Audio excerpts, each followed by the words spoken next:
Halo semuanya, sebelumnya video ini saya buat untuk menuntaskan tugas akhir dari mata kuliah negosiasi advokasi bisnis. Nah, sebelumnya perkenalkan, nama saya Nurhayandra Mapea dengan NIM 24032110109.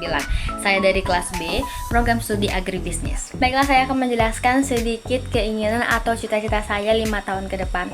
Nah, saya berharap saya menyelesaikan pendidikan saya dengan baik dan sukses memiliki pekerjaan atau usaha yang bergerak di bidang agribisnis, yaitu menjadi seorang agripreneur, yaitu pengusaha bergerak di bidang pertanian yang mampu mengelola pertanian mulai dari proses produksi hingga tahap pemasaran. Baiklah, sedikit saya akan menjelaskan mengapa skill negosiasi dan advokasi itu penting bagi saya.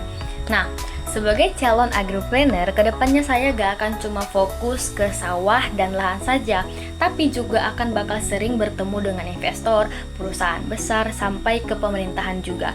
Nah, di sini nih skill negosiasi ini penting buat saya supaya saya bisa bekerja sama dengan investor atau perusahaan lainnya, supaya kita dapat menerapkan win-win solution bagi kedua mitra, supaya tidak ada yang dirugikan dan semuanya sepakat dan mendapatkan untung.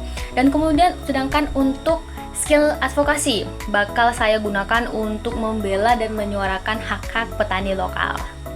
Baiklah, selanjutnya kita akan membahas penyelesaian kasus Space Garden. Yang menjadi masalahnya adalah investor PT Sumber Rasa ini ingin memutuskan hubungan dengan 45 petani lokal supaya lebih efisiensi biaya. Nah, jika saya sebagai petani lokal, saya akan memberikan solusi pembangunan dan pengembangan. Nah, di mana solusinya ini kami para petani akan membentuk koperasi mitra.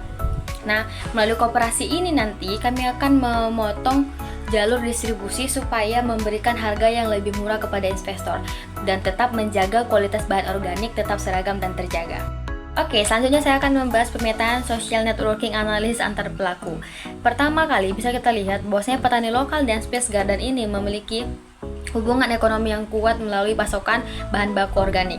Nah, yang kedua, hubungan ini terancam putus karena investasi modal dari PT Sumber Rasa ingin mengakuisisi 60% saham. Nah, kemudian sebagai langkah advokasi, petani lokal ini membangun kemitraan dengan Dinas Pariwisata DIY untuk melindungi ekosistem pertanian yang berkelanjutan. Yang terakhir, Dinas Pariwisata menggerakkan media kuliner nasional untuk menaikkan opini publik sehingga menekan investor agar tetap mempertahankan petani lokal. Baiklah, di akhir video saya mengucapkan terima kasih dan sampai jumpa.